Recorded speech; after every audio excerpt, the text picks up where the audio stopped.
Tonight on Q2. It's not fair that I get to live and the baby boy didn't even get a chance. A 20-year-old apologizes but will now be spending the rest of his life behind bars for his role in a Billings double homicide case. Plus, going for gold. Gold has taken off. The price of the precious metal is surging, now at more than $3,000 an ounce. And a nationwide challenge reaches Billings. Rachel's challenge deeply connects people with one another because they see this story that they resonate with. By promoting hope and resilience, students look to address school violence and bullying. The MTN 530 News starts right now. From Montana's news leader, this is the MTN 530 News. Good evening and thanks for joining us tonight. I'm Russ Riesinger. First tonight, history made inside the courtroom as a Billings judge imposes the longest sentence she's ever issued. It all stems from this 2023 double homicide. Myron Goes Ahead shot into a home, killing a 20-year-old man who then fell on top of his 1-year-old boy and suffocated him. Our Matt Carmack was in the courtroom this morning as Goes Ahead learned his fate and for the first time apologized for the lives he took. After a plethora of information was presented by both sides to the courtroom on Tuesday, Myron Goes Ahead was sentenced to 150 years consecutively for both court cases by Judge Jessica T. Fair. So while this is the largest single sentence I've ever imposed in a case as a judge, I find that it is absolutely appropriate as recommended by the state. Sighs of relief were heard throughout the courtroom when Judge Jessica Fair sentenced Myron Scott Goes Ahead to 150 years in Montana State Prison. It included the possibility of parole in 36 years. When Goes Ahead was given an opportunity to address the court, he apologized for his actions. It's not fair that I get to live and the baby boy didn't even get a chance. I took one of God's most precious gifts away from this world, away from you. In November 2023, Goes Ahead shot into the bedroom of 31-year-old Kenneth Morrison. Morrison then fell, suffocating his child in the process. In court, the defense talked about Goes Ahead's childhood and its impact on his decisions. He began smoking marijuana at age 11. He started getting intoxicated at age 12. He began using methamphetamine at least weekly at the age of 13. However, state and county attorney Scott Twido said while Goes Ahead suffered a traumatic childhood, it doesn't negate his actions. He cannot be in society for any reasonable period of time. He will hurt people. We can't even keep him in a detention facility without him hurting people. And the prosecution reminded everyone that Goes Ahead was convicted of 4 charges: deliberate homicide, negligent homicide, attempted deliberate homicide, and possession of a deadly weapon. The thing that frightens me about Mr. Goes Ahead, and I think this is not lost on the court, is he's intelligent, he's smart, he knows exactly what he is doing. Goes Ahead will be up for parole in 2061 at the age of 56. In Billings, Matt Carmack, MTN News.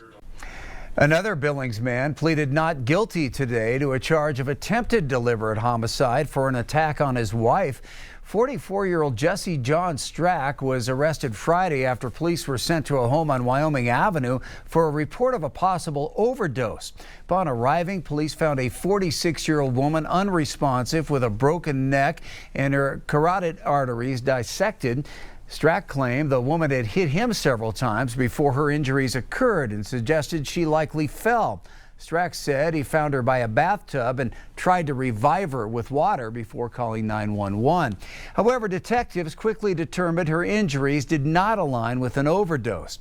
Toxicology reports showed no illegal drugs in her system, and surveillance video showed the two in a physical fight before the 911 call. Strack's bond has been set at $500,000. The markets bounced back today, erasing Monday's big losses on Wall Street. But despite those gains, the Dow Jones Industrial Average has had one of its worst months since 1932, when America was in the middle of the Great Depression. The International Monetary Fund is warning that President Trump's tariffs will slow down the global and U.S. economies. And Trump's attacks on Federal Reserve Chair Jerome Powell have also made investors nervous. The dollar fell to its lowest level in 3 years. Usually when you have tariffs, the dollar rises. This tells us that the international community is selling America, and that is not good for any of us. Turmoil in the stock market has many people looking for a safe place to put their money. Well, the dollar is dropping. The price of gold has been surging. Our Haley Monaco talked to one local business about what they've seen. I know it's been up and down over the past few years. Now, gold is at an all-time high. I think that's wild, and I think I should probably invest. As all eyes are on the price of gold, one Billings business is busy with people coming in trying to sell their own. People are looking for a safe haven for their money. At over $3,000 an ounce, the price of the precious metal has taken off. When I started the business, it was $255 back in 1993. So it's gone up about 11 times since then. It's quite a difference. Here at Artie's Coins, they're just trying to keep up. We do about 60 customers a day on average. So we stay very, very busy. And right now we see a few individuals are buying, but the majority are selling. And they're selling for good reason. This is an ounce of gold, and on Tuesday, its price sat at around $3,400. Mostly, I believe, because the dollar has been falling. It's fallen probably about 6 or 7% just recently. Right now, we're seeing a lot of volatility. It's just the same as the stock market. Everything's kind of in flux right now. From scrap jewelry to golden nuggets, But I'm thinking about panning now. everyone is looking for a profit. If you got extra gold, it's a good time to take some off the table. In Billings, Haley Monaco, MTN News. At the Montana Legislature, House Bill 267, also known as Bobby's Law, has cleared its final legislative hurdle and is now headed to the governor's desk. Bobby's Law creates a new criminal offense, aggravated vehicular homicide while under the influence. The felony offense would apply to anyone who kills another person while driving under the influence if their blood alcohol was twice the legal limit or under court restrictions from past DUIs. An individual convicted of the crime would face up to 30 years in prison with a minimum of 3 years.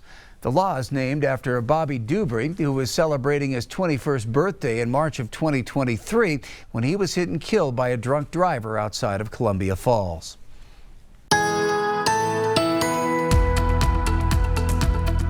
A quieter weather day for most of our viewing area, but there's still an area of low pressure over Saskatchewan and Manitoba, giving them some more snow, even some rain and snow mixes for Valley County, also Daniels and Sheridan County in northeastern Montana. But for our part of the world, a little bit quieter, some spotty showers, not much has fallen, some rain and snow shower mixes around the Beartooth and the Absarokas, and a few more rain showers pushing toward Webo County, also parts of Fallon County and Custer County. But as far as the Magic City itself, another fairly seasonal day, a little bit cooler than average and cooler than yesterday, but we still had a high of 55 degrees. No precipitation, but there are many chances for additional rain and gusty wind in the forecast. I'll have your 7-day forecast coming up in a few minutes. The Billings Public Library is gaining attention for a program that allows readers to check out books without actually stepping inside the building. The Montana Library Association has awarded Billings Public Library with the 2025 Library of the Year Award. The library was recognized for their Express Locker program, which makes it possible to check out books from 4 different locations around the city. We hear all the time from folks who live further out in places like Shepherd who are so glad that they can just pop into the Heights now and pick up their library materials rather than making a trip all the way downtown. Families can pick up books at the Intermountain Health Clinics in the Heights and Lockwood, the Children's Clinic on the West End, or the Public Library downtown. Each locker also functions as a book return.